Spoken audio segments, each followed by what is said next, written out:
Hey. Well, lucky for you, or say unluckily, given that I've put this much, hey, Derek, carry the show. I think you have our first story. Yes, I do. It's called When Exorcists Need Help, They Call Him.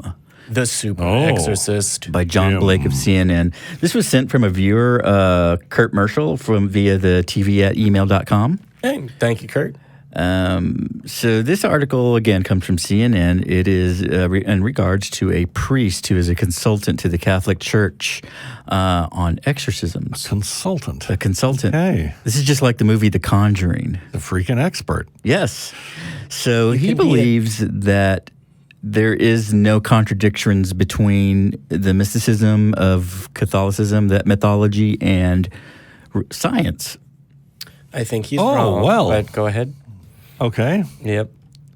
So the doctor is Dr. Richard Gallagher, who is an Ivy League-educated, board-certified psychiatrist who teaches at the Columbia University and New York Medical College. And yet somehow still an idiot. And still an idiot. Still wrong, yeah. So he claims to be the mediator between what is supernatural and what is true mental health. I feel like I could do that job as well very easily. I don't need a credential. So we're doing no true mental health now as a... Well, no, I think he thinks it's some things, right? Yep. Gallagher calls himself a consultant on demonic possessions. For the past 25 years, he has helped clergy distinguish between mental illness, what he calls the real thing.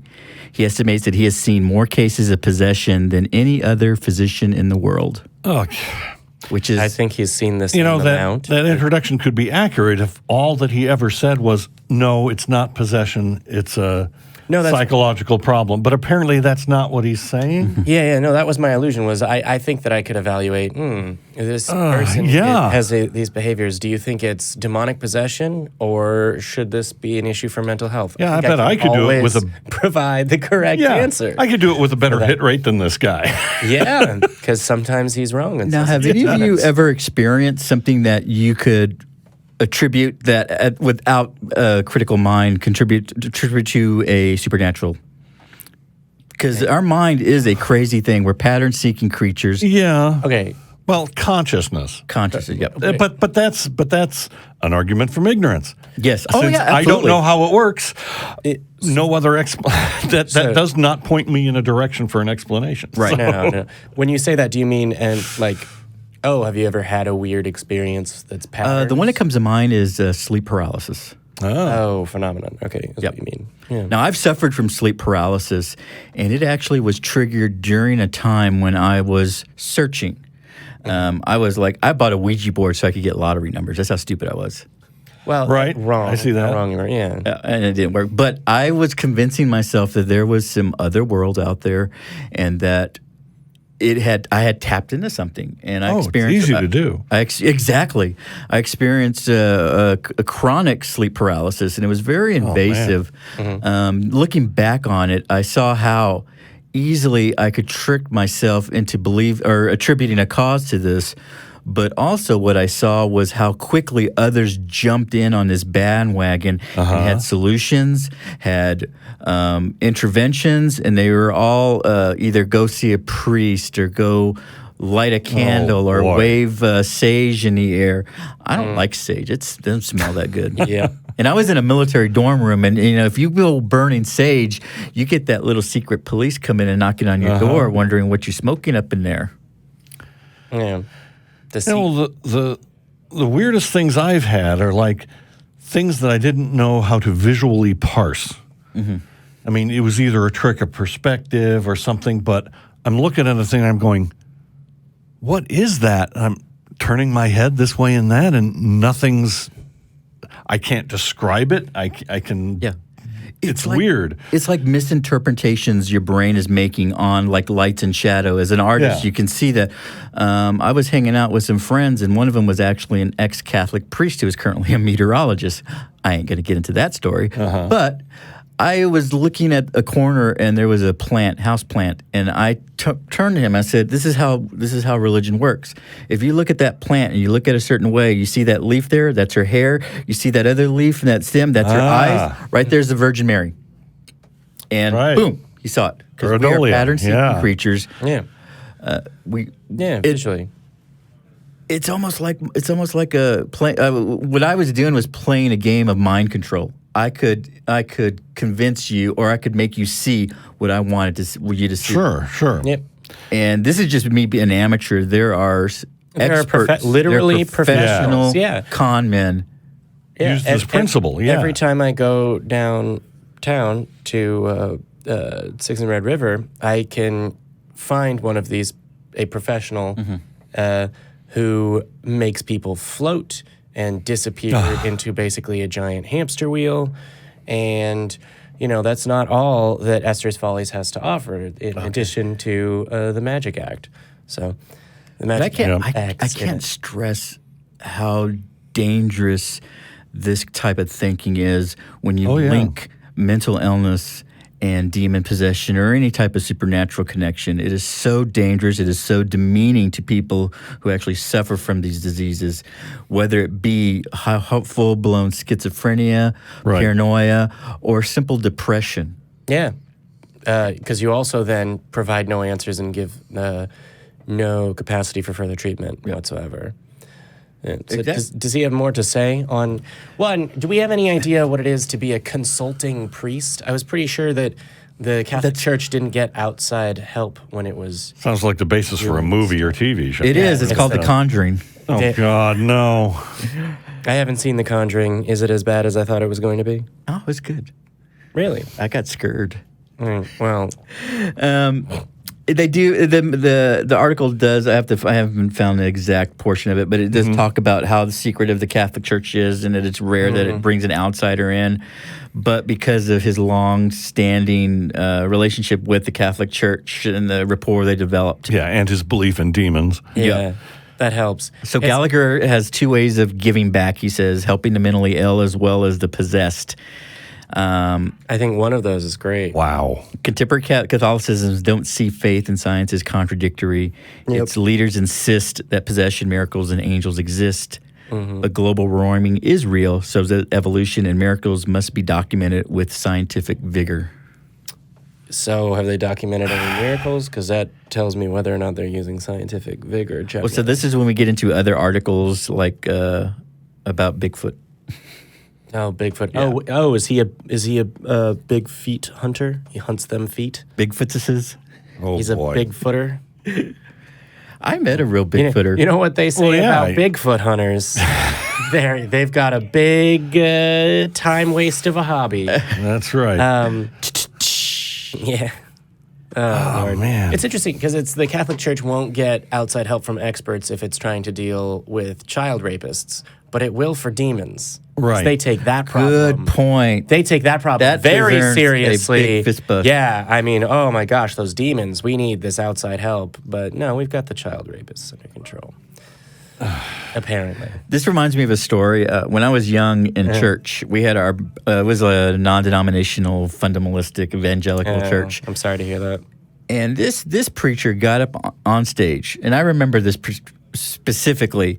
He talked about when he was younger, he used to go witness to the patients at the mental hospital, the state hospital. Oh, that would doubtless help. Well, he would say that when he would arrive, the inmates, as he referred to them, would get all riley behind their closed doors, and they would scream and yell the moment he walked in, and they would point and say that man is covered in blood, that man is covered in blood. Oh, and it's the... And even as a child, I'm like, that is bullshit. Yeah. Wow. I was a 10-year-old, and I was like, that is bullshit. And the harm, and this is when you see, certain religions, especially the evangelicals, that weaponize mental illness. It's used to justify their religion. We just discussed the NIB church where they actually were praying for depression to fall upon the gay population, so they would kill themselves before they would sick the government on them. Yeah. Well, that's a whole extra bag of worms of wanting all them non-straights to die. Although I don't think they've ever said non-straight, so... Yep. So they've got a consultant that believes in demons. I mean, when I was growing up, it used to be that, like, you'd make fun of the medicine man and his shaking of rattles to drive the evil spirits away. Well, now it's like mainstream has embraced demons and rattle shaking and stuff. So living in Austin, in this general area, even in the South, have you heard of the curanderas? No.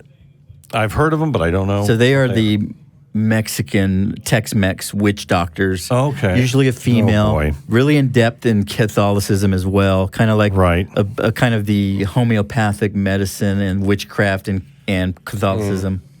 Yeah, there's a lot of sort of mixing of Catholicism and what were, the local mythology. Right. We usually But you call know what? mashups. Yeah. Oh, yeah, the spiritual mashup throughout Central and South America, unfortunately. But you know what? I get it.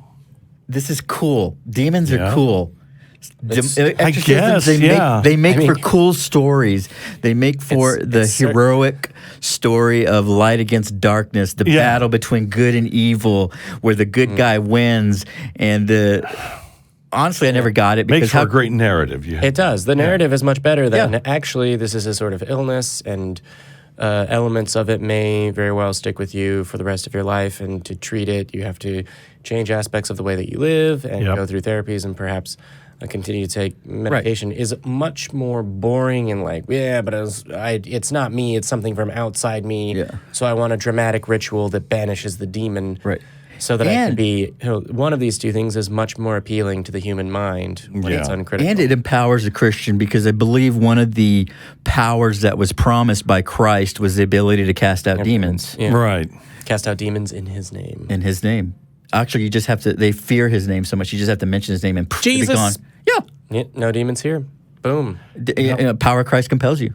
Yeah. And they to can say Jesus. they can banish the demons. They can detect supernatural beings and positively identify them, and then get rid of them. Yeah, it's like, normally when what there's the a hell? demon, the room gets really cold and you can see your breath. These weird And the crosses fall off the floor. The demons have superpowers, and the exorcists have superpowers. So it's bizarre. How long has this consulting priest been 20 years. exorcising demons? Whoa. Okay. Well. Wait, so actually, hold on. Does he perform? 25 years. Does he partake in the exorcism, or does he just It's say... as a consultant. He looks like he... So the movie The Right was based on Thomas's work. He's respected in the field. Wait. He's not like most therapists. Oh, the right with the... Anthony Hopkins. like a spiritual... No, Anthony Hopkins? Hannibal Lecter. Anthony Hopkins played Hannibal Lecter, but the right is as in like R.I.T. the right to R.I.T.. exorcism. R.I.T. Yeah. Right. Okay. Yeah. That was a. So right. what changed his mind into believing that there were actual demon possessions was an incident he had with a middle-aged woman who demonstrated to him that she was actually demon possessed, relieving Gallagher of all his doubts. Objects would fly off the shelf. She somehow knew personal details of Gallagher's life, how his mother died of ovarian cancer, the fact that 2 cats in his house went berserk, fighting each other every night. He was talking on the phone with Julia's priest one night when both men heard one of the demonic voices that came from Julia during her trances, even though she was nowhere near the phone or thousands of miles away. Wow. Well, But he was never afraid. I'm glad he has a raft of anecdotes to justify everything he believes. It's possible that there's this Onion News Network bit where it's like, here's this man with advice on how to get revenge, and he gives this like lengthy description of like, oh, someone cuts you off in traffic, and so you casually follow them home, but you don't do anything. You just leave, and then you mess up their garbage in ways that they don't know, and you do all of these tiny little things to ruin their life. This woman could be that, because you can figure out, oh, okay, there's cats that fight near his house, and if you know where he lives, and he's talking on the phone, and this is 25 years ago. So it's a landline. So you can tap a landline and do the same voice that you've done in his house, and oh my gosh, his mother's died of ovarian cancer. It's 25 years ago. They still write all of these obituaries. This is all information that a mentalist could find easily to perform a psychic ritual. So I don't think this is what happened, but it's a more plausible explanation than that. And so maybe he drives aggressively, and this lady was done with it. Somebody could just be fucking with him. Yeah. Yeah, that, or even more likely than that, it's all in your head. I used to, when I was in the military, I worked in on a psychiatric ward, and we had and a when patient. You would walk in, they would all go, "That guy's covered in blood." No, they were more like, one of us. One of us. But we had a patient who their mother was schizophrenic, and her and her brother would mess with their mother by changing the clocks, and they Oh man, moving things here and there. Yeah, it's wow. There's Well, that's mean. There's a prank. I kind of applauded her. I mean, like, there's a prank that a couple of my friends played on another one of my friends, which is that they had access to this person's like apartment, and there was a couple that lived there, and so the husband came home, and he went out in their backyard and he was doing something out there, and so they came home because we were going to meet there, and they rearranged the furniture and then hid in like a closet. And so when the wife came home, she went, "Wow, all the furniture is rearranged." Rearranged. Oh, okay. My husband's in the back. So she goes in the back and asks, like, "Why is? Did you rearrange the furniture for a reason, whatever?" And while the couple was in the backyard talking, they came out of the closet. Oh no! And they put all of the furniture back to where it was normally, and then hid again. So from the husband's perspective, he comes home, everything's fine, whatever. And then his wife comes home and goes, "Why have you moved all the furniture around? Everything's in a different place." And they go back in and everything looks normal again. That's like crazy. Like, have you ever been? She's like, no, it was moved. It was, I swear, this couch was over here. It was just, have you ever been in a situation like that? Because I have, and it was my own because I'm just stupid, but... Sorry. Things happen. Well, so I went to go drop off a prescription at HEB, and so there's Gaddy School Road, and then there's 79. The first day I went to the Gaddy School Road, I dropped off my prescription. The next day I went to the other road, and the other HEB, which was a super HEB, and everything. They even had like an electronics store. Right. And I'm like, how did I miss this? Different. And it is such a disorientating experience when you know that you're not crazy, but something is off. Something in reality just does not. Right. Something just does not fit together. That's a demon. Yeah. You're possessed by a demon. You're possessed by a demon. I must have spoiled somebody's movie. What I have difficulty understanding is when people get in a situation like that. Well, not like that. They really have a mental problem, right? Mm-hmm. And maybe it's, I don't experience these people personally, and maybe it's just treatment in the movies. I mean, the movies lie, but often it seems to me that if you say you see something and everybody else says no, it's not there. No, it's white. It seems like you defer to the people who would say no, it's not there. I mean, or you defer to the supernatural. Or you defer to the supernatural, which is the insane thing. It seems like that dress is demon possessed. So yeah, I mean, well, return it, honey. If somebody's yeah, but it's black and blue, definitely. So it's excellent. Yeah, I hear what you're saying. I mean, you see, people getting all paranoid and all this stuff, and you go, and it's like, well, find someone you trust, and then just let them handle your interpretation of everything. Right. And that's the key, the interpretation. Whether it be somebody who is suffering from depression and joins a church and gets stimulated mentally. Where is this story? Okay. Mentally, the neurons start to fire, the endorphins from just sharing with people, and you attribute it to Jesus. Yeah. Or you find your keys, or he turned Coke into Pepsi. It doesn't matter. Right. I mean, I feel like the devil turns Coke into Pepsi, but I'd also like to emphasize that you don't have to have a The devil diagnosable. turns Coke into Coke Zero. Oof. Yeah. Actually, I think the devil drinks Coke Zero. His I name would is agree Dillahunty, and he appears on our sister Yeah. show. So it's I'd like to emphasize that it doesn't take mental illness to be wrong or to Right. hallucinate. Everyone does. You do more often than you know because there's no way to distinguish it from your perspective. If you believe that you are possessed by a demon or experiencing mental health issues, please visit a licensed mental health professional. Yes. In fact, there is the I've forgotten the name. Well, there's the I almost said Beyond Belief Network. What am I thinking of? We reference it every show. Daryl Ray's organization. How am I blanking on this? Producers, please say the name of the thing in my ears right now because I can't remember what it is. Recovering from Religion. Thank you, Derek, who is not a producer at the moment. Yeah, Recovering from Religion. I think they're still watching Avengers. Yeah, they have the Secular Therapist Project as well, so you'll get a therapist that's not going to try and tell you that you're possessed by a demon. Because the odds are with therapy, medication, treatment, you can live a normal life.